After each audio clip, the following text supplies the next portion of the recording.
कृष्णाय वासुदेवाय हरे परमात्मने प्रणतक्लेशनाशाय गोविंदाय नमो नमः। वेदांत वेद्य तत्वाय जगत्त्रितय हेतवे प्रध्वस्ताशेष दोषाय परस्मै ब्रह्मणे नमः। मनुस्मृति ग्रंथ भारत का यह आदि संविधान है।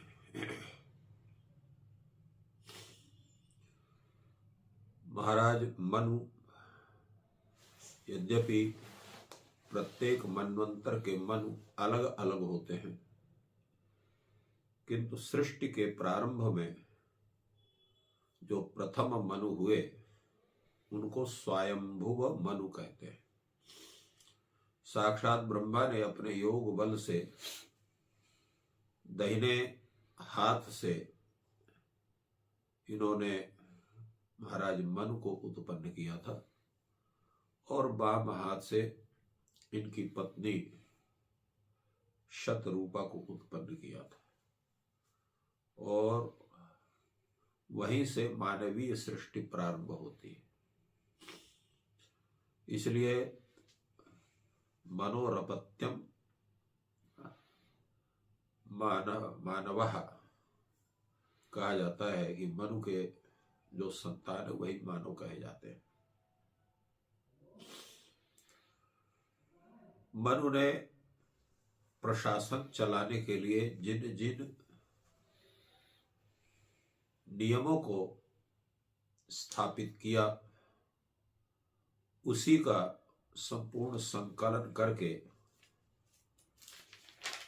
जो आचार्य भृगु थे उन्होंने इसको मनुस्मृति नाम करके उसको संकलित किया।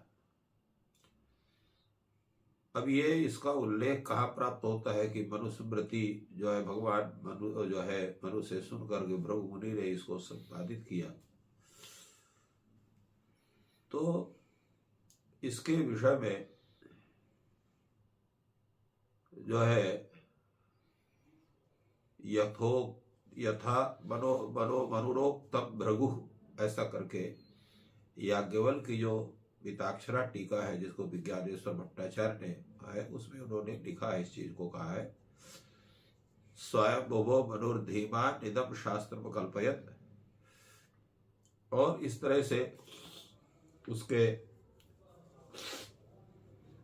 संकलनकर्ता के रूप में भृगु का भी वर्णन प्राप्त होता है। इसलिए मनुस्मृति का एक एक शब्द वह अनुकरणीय है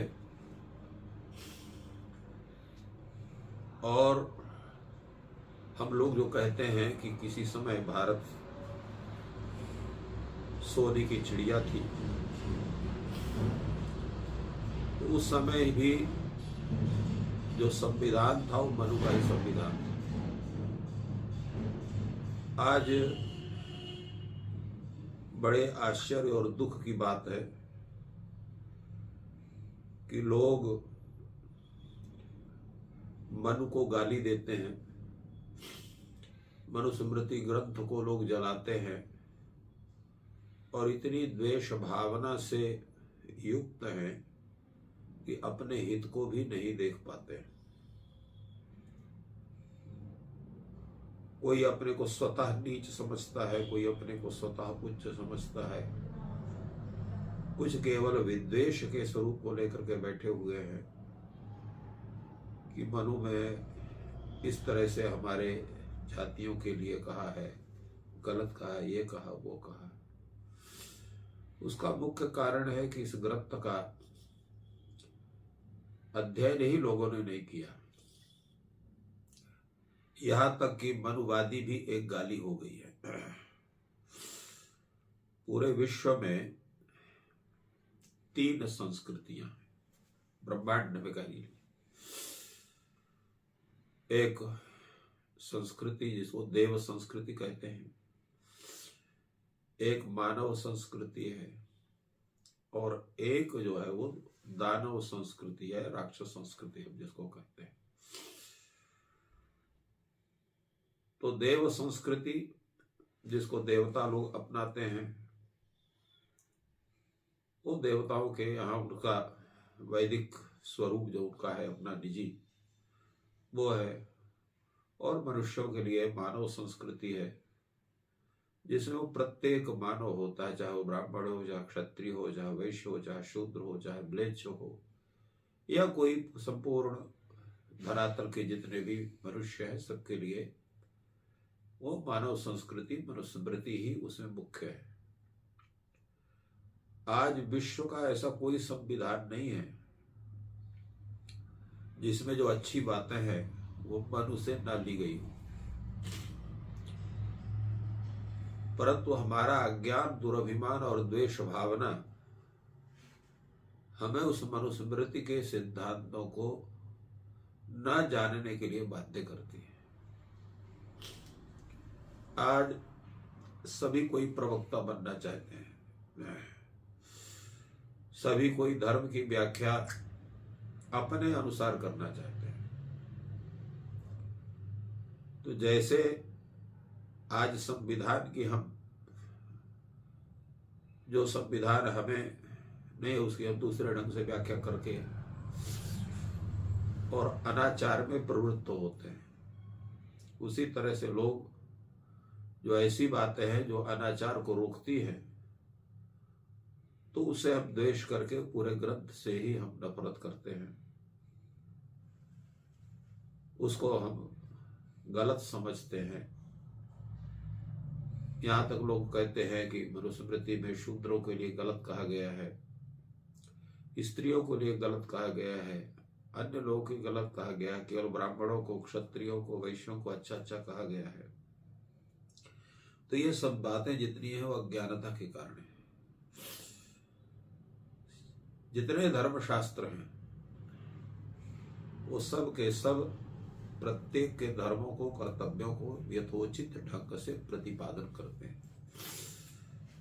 उनकी दृष्टि में भौतिक जगत के साथ साथ आध्यात्मिक जगत का भी मुख्य स्वरूप होता है। जैसे भारतीय संस्कृति में 4 पुरुषार्थ माने गए हैं, धर्म, अर्थ, काम, मोक्ष। तो धर्म का संबंध सभी के साथ है। धर्म का मतलब क्या होता है? इधर धर्म की बहुत बड़ी व्याख्या है, जिसकी व्याख्या आगे चल करके मनुस्मृति में आप लोगों के समक्ष आएगी, परंतु एक स्थूल रूप में समझ लेना चाहिए कि हमारे लिए शास्त्र के द्वारा आधारित जो कर्म है उनका संपालन ही धर्म है। इसलिए आगे मनुस्मृतिकार कहेंगे, वेद प्रणहितो धर्म अधर्मस्तद विपर्यय।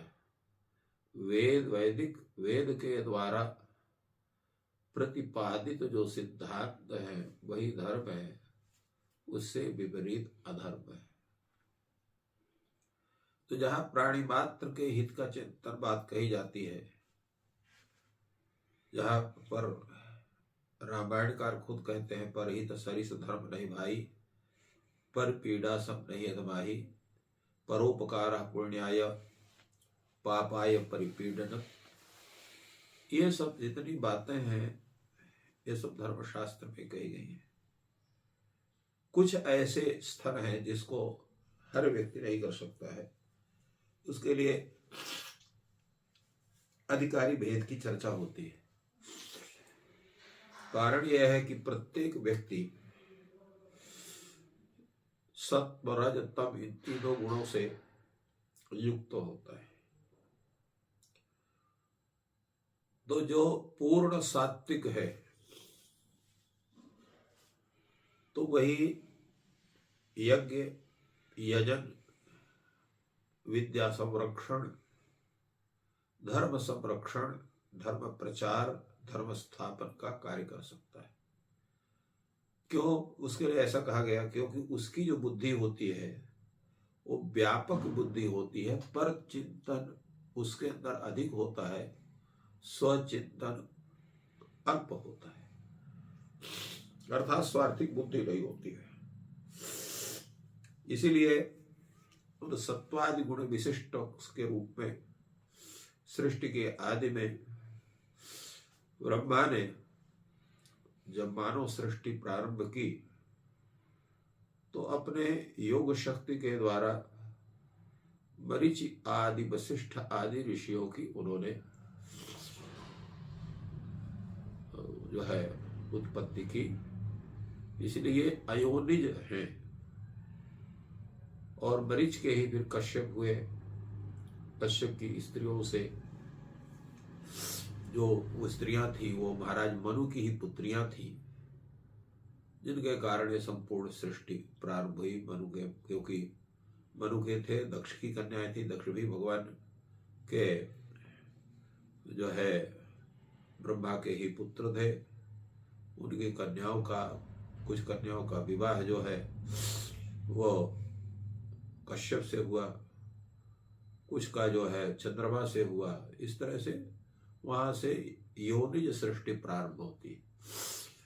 तो ब्रह्मा के जो संतान थे, जिनको ब्रह्मा ने अपने योग शक्ति के द्वारा अपने शरीर से तत्त अंगों से उत्पन्न किया, उसी में जो महर्षि थे, ब्रह्मर्षि थे, सनकादि महर्षि जो हुए और जो नारद हुए, वशिष्ठ हुए, मरीचि हुए, ये सब उनके अयोनिज संतान है।